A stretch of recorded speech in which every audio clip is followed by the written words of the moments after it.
بسم اللہ الرحمن الرحیم یا حی یا قیوم۔ نواب دواخانہ رجسٹر سے میں ہوں حکیم قاری محمد نواب نوری۔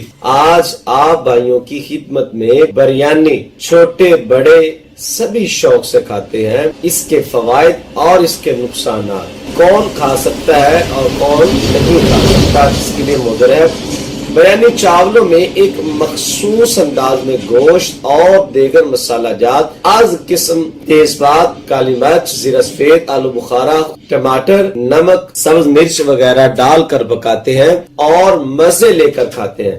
چسکے والوں نے اس کی کئی اقسام دریافت کر لی ہیں: chicken biryani, mutton biryani, beef biryani, کھجور بریانی، پکوڑا بریانی، ویجیٹیبل بریانی، اچار بریانی۔ غذائی اس کے اجزاء ہیں۔ بریانی میں چاول اور گوشت ہی زیادہ ڈالے جاتے ہیں، اس لیے ان کے غذائی اجزاء ہی زیر بحث ہوں گے۔ چاولوں میں 11.6% پانی، 78% کاربوہائیڈریٹ، 8.5% پروٹین، 66% چربی، 0.6% ریشہ، 0.7% راکھ پائی جاتی ہے، اور گوشت میں 51.5% لحمین، 6.9% مائعین پانی، 15.2% شورین کھار، 0.3% گندک، 20.9% امزین تیزاب، 3% فولادی اجزاء اور 100 گرام میں 200 حرارے پائے جاتے ہیں۔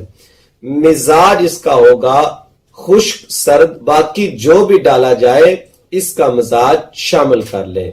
اور شوگر والے مریض جو اسے استعمال کریں گے تو اس سے ان کی شوگر میں اضافہ ہو جائے گا۔ یہ جسم کو موٹا کرتی ہے، مقدار خوراک اس کی ہے بقدر ہضم، جسم کو موٹا کرتی ہے، شوگر والوں کا شوگر لیول بڑھاتی ہے، گردہ کی پتھری میں اضافہ کرتی ہے، مسوڑوں کے مریض کا مرض بڑھاتی ہے، قبض کرتی ہے، یعنی باکثرت نہیں کھانی چاہیے، کبھی کبھار کھانے میں کوئی مذائقہ نہیں۔